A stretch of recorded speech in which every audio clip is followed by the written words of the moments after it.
Mark Levin sounded off on the DC shooting in one of the greatest rants I've ever heard on national television.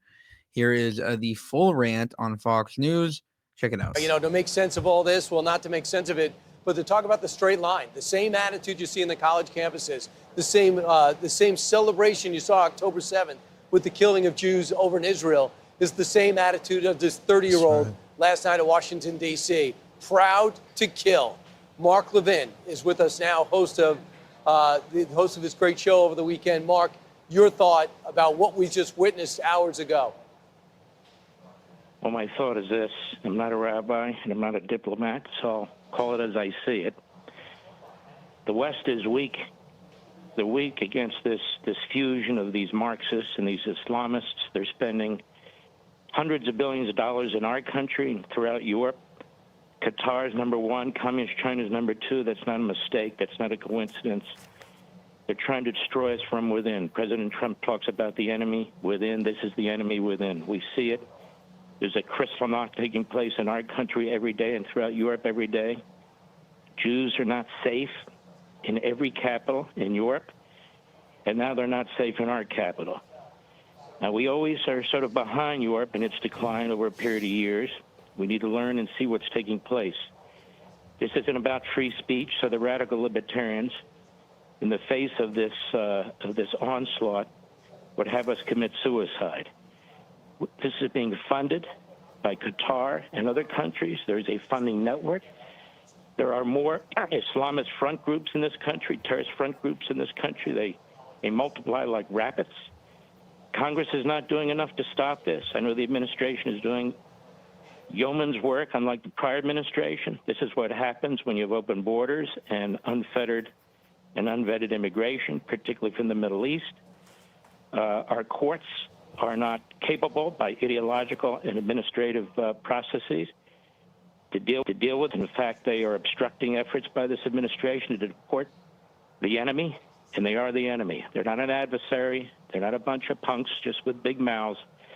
They're marching through the streets like no Nazis ever have, like no Klansmen ever have in our country, calling for the destruction of the United States of America, the overthrow of the West, burning the American flag, chasing Jewish students on college campuses, threatening elderly Jews who hold signs on the streets peacefully, attacking our synagogues. Now, I say this to my fellow Americans. Is this what we want? Is this who we are? Because the ruling class is letting us down. Seal the damn borders, which is what President Trump is doing.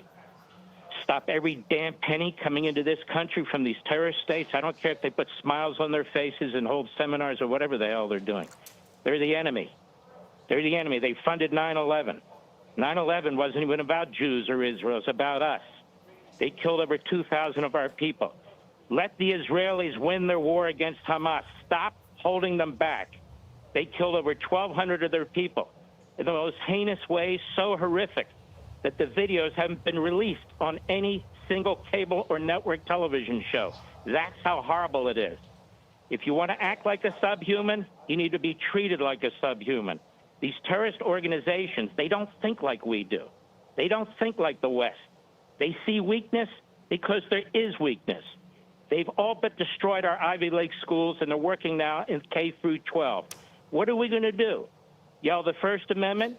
Free speech? What are we going to do? Allow them to keep pouring money into our country, buying sporting events, buying politicians, buying businesses, and then pretend when they put smiles on their faces and they're driving around in their Mercedes-Benz that they aren't the terrorists that they are? How many more reports have to be published about the amount of money that's being poured into this country by these terrorist states like Qatar, like Iran? We can allow Iran to get a nuclear weapon? The president says no. Isn't it time that the entire nation says no, rather than a debate on whether we can manage a nuclearized Iran? They want to destroy us. They've tried to assassinate our president. How many more signals do they need to send us? What else do they need to do? They are eating away at our country from within. Europe has basically been conquered. We need to put our foot down. These two precious human beings executed in cold blood. And let me tell you something, Brian. In 3 days, we'll be on to the next subject. Never even think about them again. They took hostages. They raped them. They murdered them. They starved them. They tortured them. They executed them. They're still 20 of them, in tunnels in Gaza. And the Israelis are being told to back off. Our media uses Hamas statistics, Hamas lies to turn the world against the Jews in Israel and against the United States, to affect public opinion. The same American media that lied about Biden lie about these terrorist regimes and what's taking place in Gaza. And our Congress, the Bernie Sanders, the Tlaibs, the Omars, the AOCs, they have a lot to answer for with this Marxist Islamist crap. And the fact of the matter is, they boycott the leader of Israel, Netanyahu, because they hate Israel. They say, oh, we don't mind Israel. It's Zionism we oppose. Zionism is the establishment of the state of Israel. It's the only indigenous people on the face of the earth that are now allowed to be indigenous. So we have to have a discussion in this country, but I'm not a rabbi and I'm not a diplomat. So I'll pray and I'll talk, but it's time for action.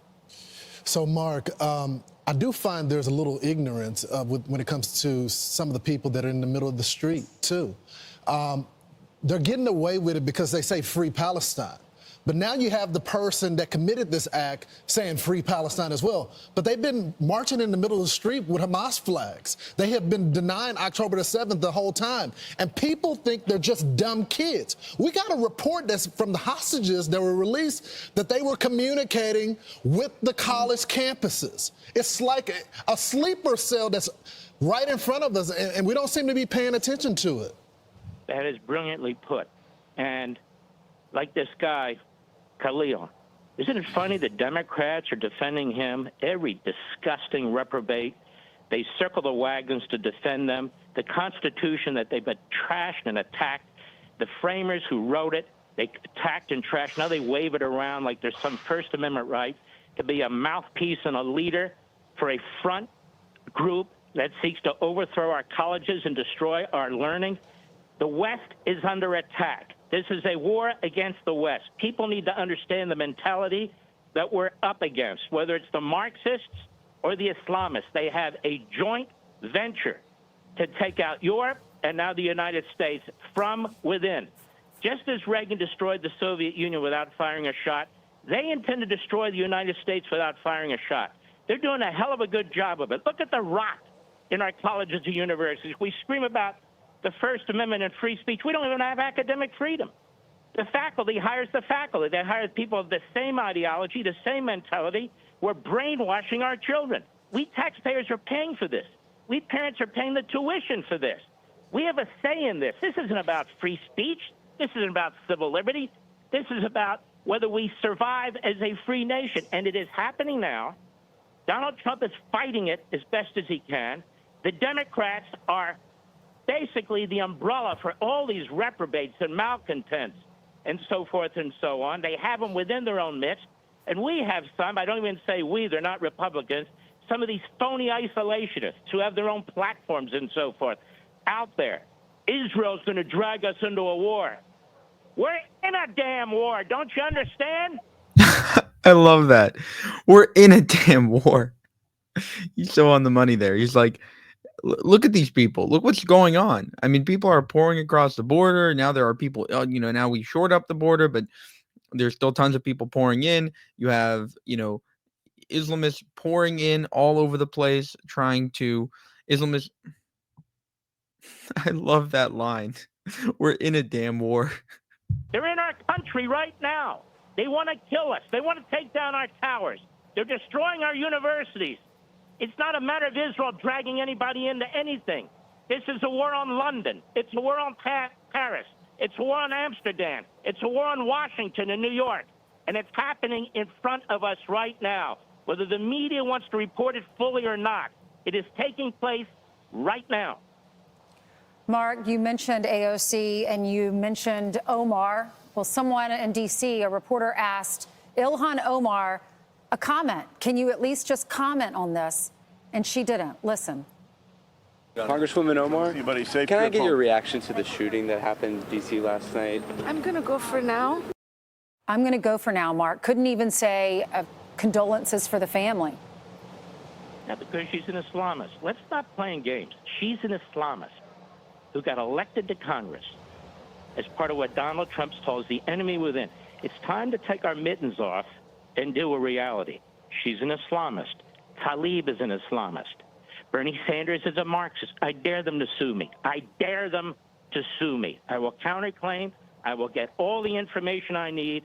I will expose these people in civil court because they cannot be exposed criminally. I will do it myself if I have to. This is the enemy within. Our media, some of it's bought and paid for, some of it's not, day after day, spewing the Hamas propaganda about casualties. Even Hamas amended the casualties, and they're still spewing the casualties. There are Jews that are still in tunnels in Gaza. Who put them there? Who attacked Israel on October 6th? Free Palestine. They had their own country. It's called Gaza. What they mean by free Palestine is destroy the Jews, kill the Jews, get rid of Israel. I have a message for them. Israel's not going anywhere. Israel's not going anywhere. Persians couldn't do it. The Romans couldn't do it. The Babylonians couldn't do it. Hitler couldn't do it. And they're not going to do it either. And I have another message for them. Donald Trump is president of the United States. The United States is not going anywhere either. And he has an all-hands-on government effort to fight this anti-Semitism, and I couldn't be prouder of what he's trying to do. It would be nice if we had some help from Hakeem Jeffries. It would be nice if Chuck Schumer would stop writing books and actually do something about it. But the Democrats aren't the ones that held hearings about what's going on in our colleges. The Republicans are. And I don't say this to be a partisan. I say this as an American who sees exactly what's taking place. So, Mark, what do you think is going to happen out of these talks that could take place this weekend? Word is that Israel is losing patience, and they just want to take out what they can of Iran's nuclear apparatus. What would you think if Israel just did it on their own? You know, the president likes to say America first. Well, I'm sure Netanyahu has to say, well, Israel first. And while they love America, they love us, they have to protect their people. And for them, it's life and death. Just as it was for us after 9/11. We didn't ask Israel's opinion, Europe's opinion, Asia's opinion, anybody else's opinion. We knew what we had to do. The prime minister knows what he has to do. Hamas must be defeated. I don't care how many envoys we send over there and all the leaks to Axios and all the rest. Hamas must be defeated. That's number one. Number two, Iran must not get a nuclear weapon. And if there's a deal and the Israelis don't feel it's sufficient, then the Israelis need to take care of business. It's that simple. Because President Trump won't be president forever. These guys play long ball. They not only want to destroy the state of Israel, they want to destroy the United States. Their war is not just with Judaism, it's with Christianity, it's with other Muslims that don't embrace their Islamist viewpoint. They slaughter their own people more than anybody else does. So true. This is evil on earth, and people need to understand that. The great one, Mark. Wow, that was unbelievable. The great one indeed. Mark Levin has had enough of this BS, and he's speaking out. I really should watch him more often. I mean, he really is on the ball here. The idea that we should pretend to continue to beat around the bush. This is a wake-up call that, these people that are free Palestine, that are, pro-Hamas, whatever, they actually mean it. They actually want to carry out what they say, which is globalizing the Intifada.